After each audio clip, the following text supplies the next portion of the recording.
If you're new to the channel, welcome, and if you're returning, welcome back. I'm Deja, and this is Game Traverser. I've been playing this game since 1.0 released back in 2010. I've seen the game at its highest highs and its lowest lows.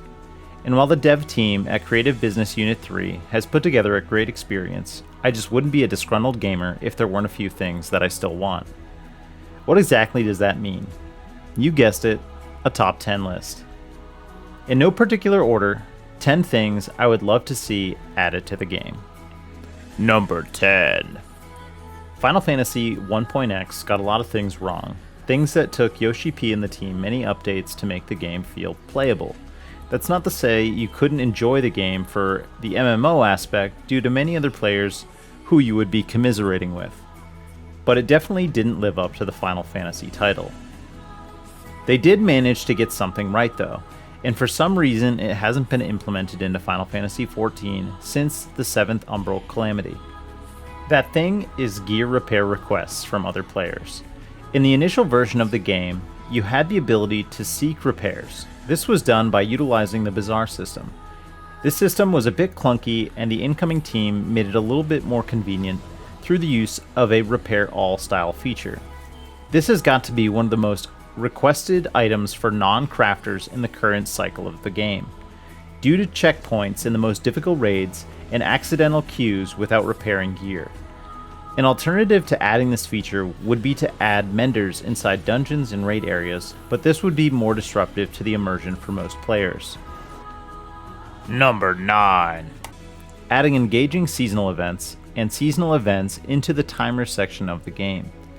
Final Fantasy XIV has been around and successful since its launch as a Realm Reborn back in August of 2013. They have rinsed and repeated the things that garnish their success with the player base, providing predictable patches, expansions, and updates to the game. While this gives players an opportunity to enjoy other games, it also leaves the experience a little stale. Now I know you can't always have your cake and eat it too, but it would be nice if they deviated from the same recycled runaround seasonal events, which provide them future Mog Station purchases for those who miss out.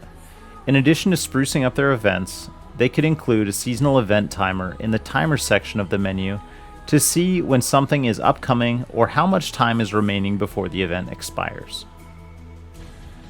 Number 8. What do you remember most about Final Fantasy X? For me, it wasn't Tidus laughing with Yuna in the most embarrassing way possible, or trying to count how many belts Lulu was wearing on her dress. It was the opening CG movie, Auron and Blitzball. Final Fantasy XIV has done a great job at creating opportunities for collection, but outside of Triple Triad, most things require you to pay money on the Mog Station for anything you may have missed in the event window. Blitzball would be a great addition. You could recruit NPCs you meet along your adventure, and through playing, earn new moves to help you defeat your competition.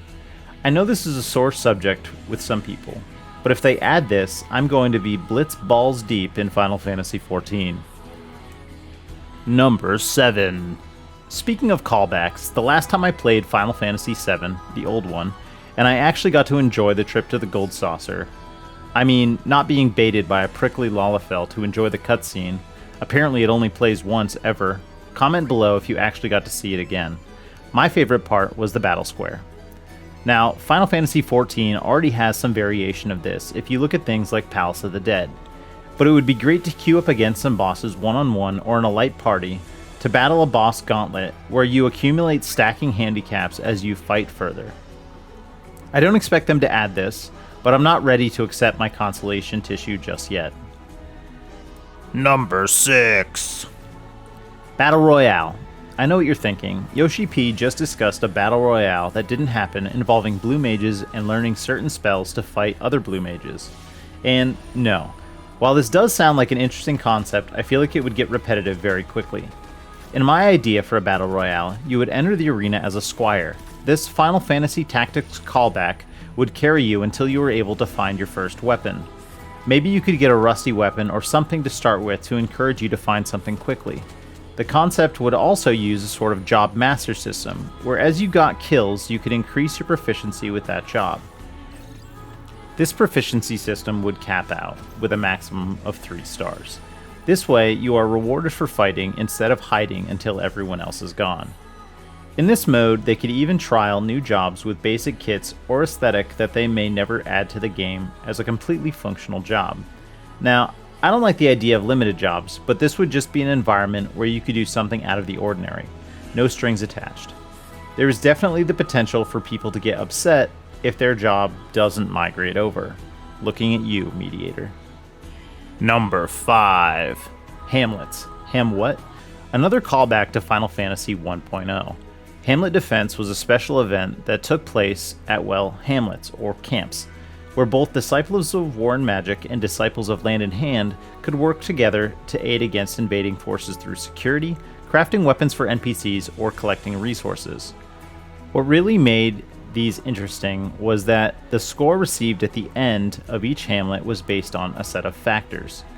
Hamlet readiness level, time remaining, number of surviving non-player characters, number of enemies killed by non-player characters, number of enemies killed, number of times that Disciples of Land, Disciple of Hand effects have been used, number of deaths, number of provision craters remaining, using all different types of dole or doe effects, using multiple doe or dole effects at the same time, top 20 provisioner present in party, not having any battle line breached, killing special enemies, using emotes, party composition, and gear condition. While I don't necessarily think these exact metrics need to be utilized, it was engaging content that was more interesting because your score and reward was based on achieving certain criteria. Number 4. Ultimate Duty Armor Sets. Yes, you heard me correct. I tried hard to cater my thoughts from the casual player base to the hardcore. Now, you might be thinking, why would anyone want to farm an ultimate? The reality is, you spend a lot of time grinding to get your clear, showcase your title, achievement, and your sweet loot. 3/4 of the current ultimates don't have weapons that each job can equip, and the team has skirted around answering the question if they will ever go back and add them. What you do see is people gathering an abundance of totems because even after they have all the weapons, it is still the most rewarding content, especially when you're clearing for the first time. Helping others achieve the same feeling attracts many raiders to go above and beyond a single totem. My thoughts on this are simple. Add gear, equal in cost to any other vendor, i.e. put body and legs as a 10 totem cost, head, hands, and feet at 5 each. Not everyone is going to seek out these sets of gear, but those who do will stand out. And they could also add the extra 2 weapons for Gunbreaker.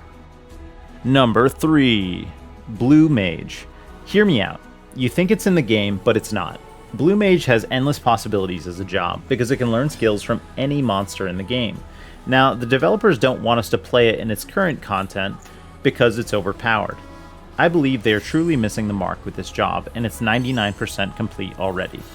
It's true there are some skills that are overpowered, but if you can either 1, leave those out, or 2, set restrictions on them when raiding in a full party, you aren't able to use the strongest abilities on current Blue Mage content anyway. After acknowledging that they are only standing in their own way by limiting this job, they can understand the true potential. Blue Mages have the ability to help new players attempt any of the job trinity.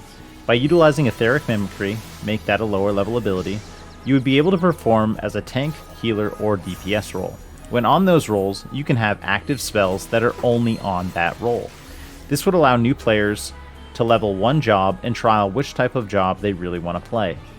But wait, aren't you removing their identity and learning spells if you assign specific ones per role? No.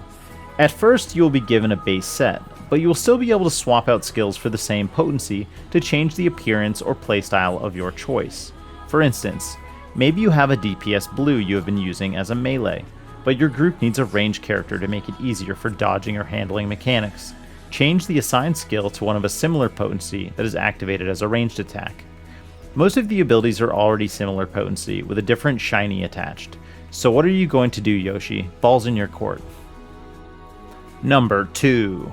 This one's simple. Give Anima, Magus Sisters, and Diabolos trial fights. These summons are iconic to the series. At a bare minimum, give Anima a trial. And finally, number 1. Wing Justice Mount. For the love of all things holy, why is this not in the game outside of PvP? I refuse to do rival wings for the chance to ride a Brute Justice. Please, do it for me. That wraps it up for the top 10 things I'd like to see added to Final Fantasy XIV. If you like what you've seen, remember to like, subscribe, and share. All your support will help in improving the quality of future videos.